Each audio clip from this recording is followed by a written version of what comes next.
because it is important for us to understand that these persons with disability are part of the society, that we should make them comfortable. Take, for instance, when we talk of accessibility, your studio is one of the examples. When I'm about entering the studio, without the help of my mobility aid, it would have been very impossible. But assuming there is what we call a ramp, I would have come in straightly just like the way you walk in. If not with my mobility aid, I would have ended off halfway. So we are talking about how the society, the family, and the government can better the life of these persons with disability. Take, for instance, we go to market, we go to bank, we access all the government and the private offices where there are so many barriers. So we decided to talk about the accessibility and how we can be seen as part of the society. And it is important that we are seen as a human being. We are not a spirit, we are not a ghost. Today, I'm a person with physical disability, because there are types of disability. We have the physical, we have the intellectual, we have the sensory, we have the psychosocial. All these are types of disability. We can also break it down. We have those, the deaf, the blind, we call them visually impaired. We have those with spinal cord, we have the albinos. No, I think yesterday or today, the albinos are celebrating World Cancer Day. Because, most people don't understand. If they see you as a yellow person, they say you're albino. That is not albino. Okay. It is not. Because it is the skin or the eye of the person that will tell you whether that person is an albino. Because you will be affected with the disease called albinoism. Okay. Not just maybe somebody is fair, you think he is an albino person. It's not true. So these are the things we want the society to know. And these people that have this one form of disability or the other are part, and they are useful to the society. Of course, we believe that there is ability in disability. And there is productivity in disability. What you can do, I can equally do it. That's good. Because of the barrier, let me give you one example. We are not enlisted in the Nigerian Army. We are not enlisted in the Nigerian Police Force. Maybe because we have one impairment or the other. What about intelligence? If you are listed there, do you think you can function very well? Of course, if you watch Modern Days War, where the robots are doing everything, you stay and press your computer, the robot will go for war for you. Okay, if something happened to my leg, did anything happen to my hand? So I'm useful to the society. These are the barriers. Okay, what are the barriers? Like communication barrier, technological barrier, cultural barrier, individual barrier. Name them. Are you through with us? We want the government to know that we are there. We'll really get to where the government will come in. Go ahead. All right, if you are just joining us, this is Hope Alive. And with me on the studio today is Wonsu Inhan Justice. He's a representative of the Fair Care. And today we are really discussing, I think you're talking about Disability Rights Initiative. Yes. And can you talk about that, their rights? Disability Rights Initiative. What's their rights? Persons with disability have rights. Yeah. Right from the United Nations to the African Charter to the 2018 Discrimination Against Persons with Disability Act. Let me come into that. Which President Muhammadu Buhari have also reappealed. But most states have not adopted it as a state law. They've not passed it, particularly in South here. Not even one state in South has implemented it. But in Nigeria, out of the 36 states, about 17 states have adopted it. This Discrimination Against Persons with Disability Act. In their state, it becomes a state law. I'm not defending anyone, but we'll come back to this. Let's go back to the first question I asked you. I asked you to tell us a little about Fair Care Foundation. Can you just repeat? I have told you that Fair Care Foundation is a non-governmental organization. But right now, Fair Care Foundation is doing what we call this accessibility project. And this accessibility project is being sponsored by Disability Rights Initiative, DRIP. All right. When you are talking about discrimination, on my own side, I was feeling that they are feeling for you guys, We don't accept pity. No, okay. Yes, I've heard that severally from you. Yeah, you don't accept pity, not necessarily pity. When you have a child, there are things you allow your child to do.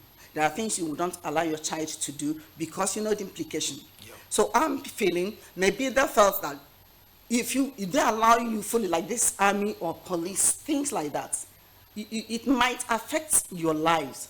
Hence, they decide. I know that they've made provision. There are offices where people are being employed. True or false? There is. Good. In fact, the Disability Act gives us the right that every corporate organization, particularly government, public organization, should give us 5% of their employment. I don't know in NTA here. Let's start with you, whether you have one person. We'll talk Even about a desk officer. I think we'll talk about that later. All right. Okay. This DRIP, that's Disability Rights Initiative project or program. Project. Okay. This year, what exactly do you want the public to know? We are talking about assessing the physical environment, having access to political space. Okay. Okay. These are the two major areas this program is anchored on. How persons with disability can go to the bank and you will not tell the person because he's on a wheelchair, pass through the back door. How person with disability will go to UPTH. I don't know if you have been to UPTH. Yes, I have. You can see the ramp. That I think that building is up to 4 or 5 story building. Somebody on a wheelchair can move to the last without anybody because the ramp is there. How the public will understand in the area of transportation, those on a wheelchair, those hearing impaired, should they not move? Because you're on a wheelchair, you won't go anywhere. No, we want the public to know that they will move. That is how we started the campaign. The Fair Care Foundation, how to move, organized, and we visited some park, National Union of Road Transport parks, Eleme, Waterlines, My One, name them, for them to understand that they need to assist these persons on a wheelchair to move to the next point. Because anybody that leave from his house is going to somewhere, and he wants to achieve a result. So because, let me share this idea. Why we are talking much about accessibility, it's not that the problem of persons with disability is only accessibility. It is very, very paramount that people can move. Okay, let me give you an example. My program coordinator, when he called me, I saw my way, he said, look at the time. From the gate to this place, how will you manage? I said, I will be there on time. That is pity. Have I not achieved a result? Am I not here? You are. So, make the place accessible for everybody. Look at the buildings. Either you have a ramp or you have an elevator. Today, if you go to River State Secretariat Complex, if the lift is not there, your day is gone. Because there's nothing you can do. But that building can be remodeled to make it accessible for everybody. These are the campaign. These are the things we are talking about. What about the churches? So invariably, you are asking the government to rebuild their secretariats. Yes. So that it will be accessible. Yes. To all. Okay. Let me tell you why. The Sustainable Development Goal said leaving no one behind. So if I want to go to 9th floor and I'm unable because the elevator is not there, even some buildings, like if you go to Federal Secretariat, there is no ramp, there's no elevator. Federal Secretariat, River State. And you want me to do something at 8th floor. Because currently we're organizing a training with the National Directorate of Employment. Their office is in 8th floor. They say, come up. What am I coming there to do? When the place is not accessible. Yet that program can equally be handled down. Yeah. Okay. So now you, through this program, you are telling them that that program should not be held at the 8th floor. No, but not really. If the elevator is working, I will go to 8th floor. If there is a ramp, I will go to 8th floor and do what I want to do. in a situation where it's not working. Yes. So, but you go there now, there is no ramp, there is no elevator. That is why we are shouting about accessibility. That means you want to leave persons with disability behind. And when you said, when Nigeria is a protocol to the Sustainable Development Program goals, And this accessibility you are talking about, is it only the government that you are looking forward to give this? Including the family. Did I not mention family barrier here or individual barrier? Let me tell you, I wouldn't have even known how to write my name. Because the idea of my parents was to send me to go and learn how to do a cobra work because they are farmers. And when a pastor came to them and told them that by Sunday school, this is your child, we see that he's brilliant. They said they don't have the time to take him to school, not now that the school is everywhere. The distance, and maybe when school closed, we'll go and carry him back. No. The pastor on his own went to the school authority, negotiated with them that anytime I arrive, they should not flog me as a late comer. But today I'm a graduate. Is it not to the glory of my family? So these things start from the family, where the parents feel that you are a burden to them, where the parents feel that you are not productive. So we have this family barrier. Yes, I can say that this also depends on individual.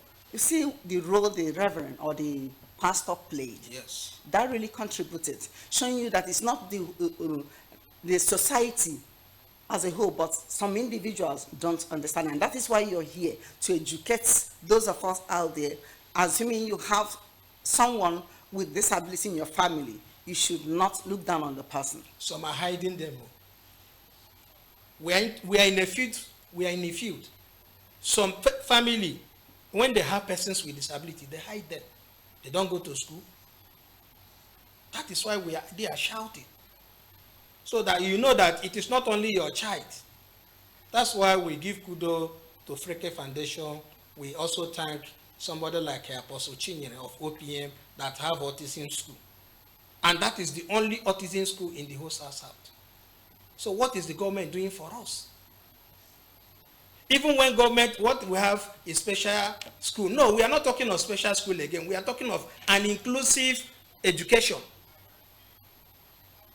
That's where the word are now. Inclusive education, inclusive center. The other day I was telling people on air to Garden City Radio how persons with visually impaired go to Enugu, Lagos or Kaduna to go and write JAMB. Because within the South region where they come from, there is no inclusive center. So the message now, you take it one after the other, to the society, the family. I think the church is playing their own role, or are they also? To an extent. All right. You have the floor now to send the message across to those you want to give you this access. I will thank NTA because with Juliet Wafo, who has been our sign language interpreter before she come to NTA. Yeah. She has been with us. Now, persons with hearing impaired, listening to your news. Thank you. That means everybody is carried along. Thank you.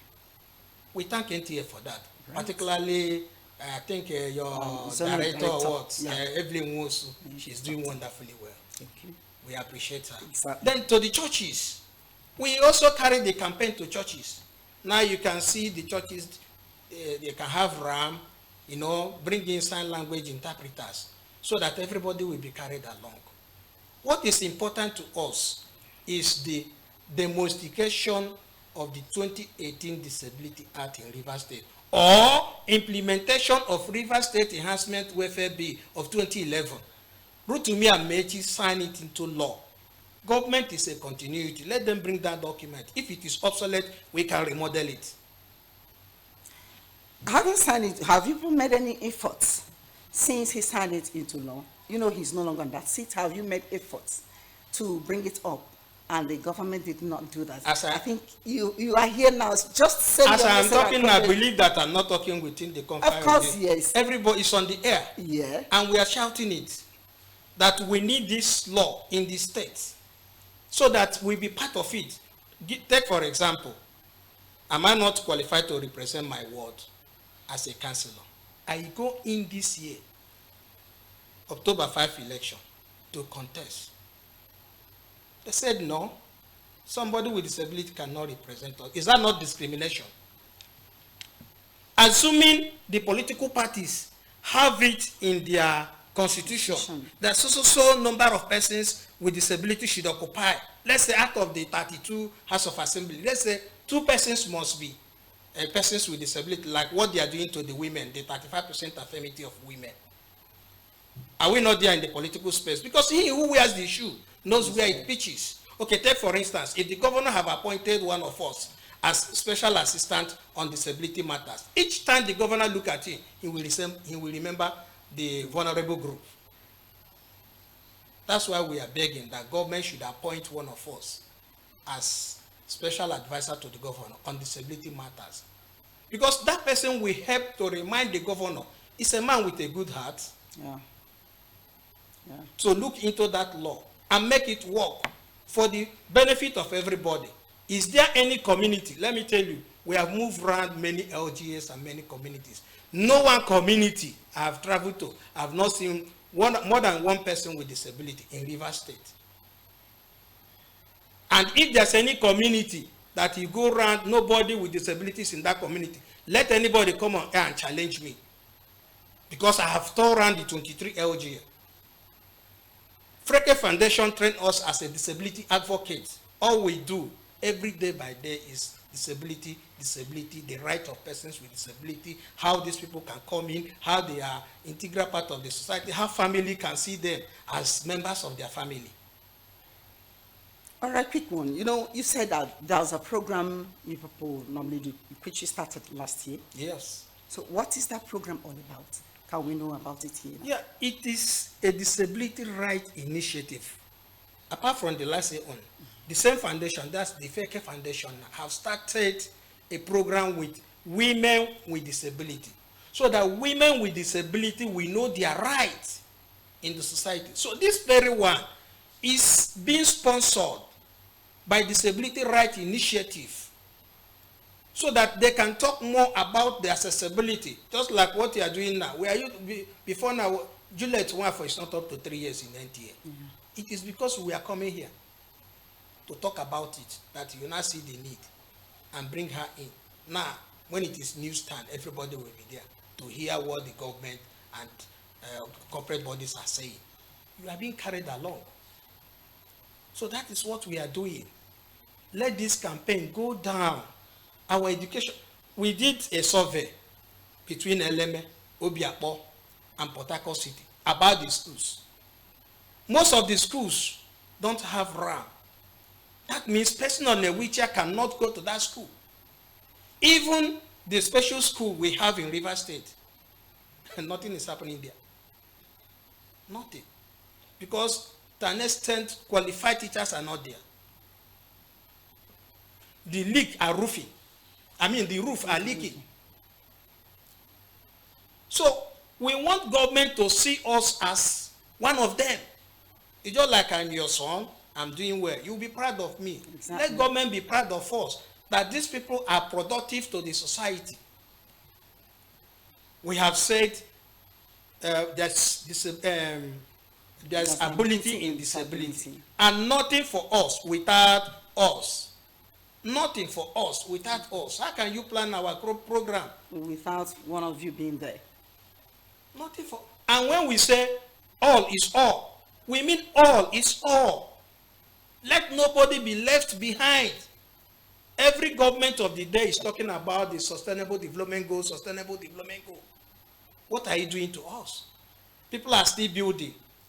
Those in the Ministry of Urban Development are giving approval to public buildings without a ramp, and they go there to inspect just because they don't think of us. Let me tell you, let me remind us, it is just a thin line between persons with disability and those who say they are able. either by age or by accident, or any means you join. I am a victim of polio. I was 3 years when polio attacked me. It can happen to anybody else, even though we are celebrating the Nigerian free polio this thing. It may not be polio, it may be something else. Today, so many people are having this stroke. The moment they are paralyzed, are they walking normally again? Actually, this opportunity is being given for you to educate. Most of us out there don't even know all these things. So this opportunity you have now to educate us, I believe it will open our eyes, and things will change positively on your side. The only way I wouldn't want you to start feeling the way you're feeling about it. No, I'm not you feeling. are not, what we don't know, but you're here to enlighten us. We are eager to adjust, and I know government will also do something about it. I will blame you for saying you don't know. No, because you when have I the say, Nigerian constitution. I'm talking about when I say we. Okay. I'm Anybody who representing- doesn't know, I'm I representing will blame the public. person. The reason being that the same way you read Nigerian constitution, the same way you read the River State Criminal Justice, is the same way you're supposed to read the Disability Act of 2018. Yes, I know that. It's all over. It's on air. It's on internet. You can Google it and see it. Justice. I really enjoyed my discussion with you this afternoon. You've not only educated myself alone, everyone that listened to us this afternoon have benefited and have learned a lot. And I want to say thank you. I hope to have you around some other time. Once this program is going on, don't worry, you see the result of this. Thank you. All right.